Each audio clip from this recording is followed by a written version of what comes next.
الكرام اسعد الله مساكم. زي ما انتم عارفين اليوم اسبوع النزيل الخليجي مع ضد الاصلاح مع تحقيق الاصلاح. راح اخذكم جوله معايا في المعارض حقهم، حنشوف معارضهم والجهات المشاركه كله معايا في هذا الفيديو. طبعا هذا اول مكان اللي هو مديريه السجون بجازان، هذا معرضها ما شاء الله تبارك الله زي ما انتم شايفين. خلونا نخجوا ونشوف معرضهم. هذه ما شاء الله تبارك الله اعمال يدويه زي ما انتم شايفين، هنا مجسمات حلوه ما شاء الله. هذه كلها طبعا شغل يد ما شاء الله تبارك الله، حق الفناجين ما شاء الله تبارك الله زي ما انتم شايفين. وهذه يا سلام يا سلام، هذه فساتين نسائيه مسوينها طبعا شغل يد. يا اخي يا اخي والله اللوحه الحلوه هذه.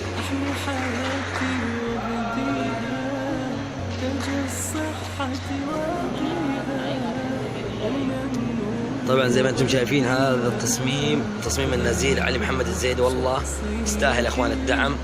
طبعا هنا مسمياتهم اللي مصممين المجسمات هذه. طبعا هذا تصميم وتنفيذ النزيل محمد ما شاء الله تبارك الله. النزيل محمد هذا ما شاء الله عليه مجتهد، تصاميمه حلوه ما شاء الله. وهذا ركن دار الملاحظه الاجتماعيه بجازان زي ما انتم شايفين. هذه الاعمال اليدويه حنشوفها الان ما شاء الله تبارك الله.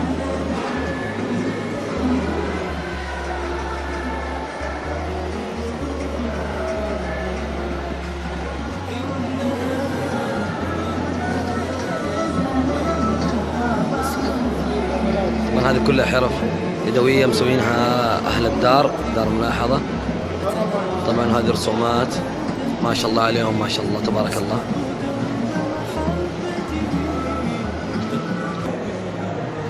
طبعا هذه حقوق الإنسان، ودائما أي شيء في مطالبة على طول عبد الرحمن خالدي الجامعة والقانون. طبعا هذا عبد الرحمن خالدي، طبعا هذا ركن الجامعة حقنا. ها تحتاج قانونيا.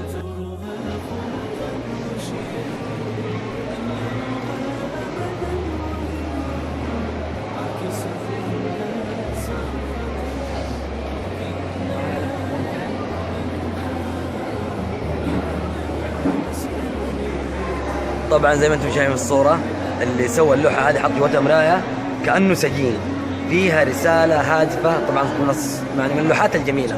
شوفوا طبعا هذا قسم السيدات، هذه النزيلات، أعمال النزيلات بالسجن العام ما شاء الله تبارك الله. شوفوا أعمالهم.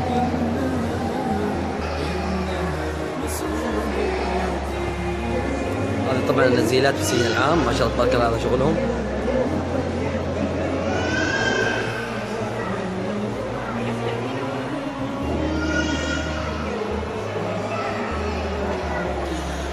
في نهاية هذه الزيارة أتمنى أن الزيارة هذه حازت على رضاك، لكن دي كلمة وعبارة عجبتني يقولها كل سجين. نحن إذا كنت تلقاني تخيلت ساعد سجين، أنت أولا وأنا ثاني، يحق مجتمع صالح. أتمنى أن هذه الزيارة حازت على رضاكم، والخواجي سلام عليكم.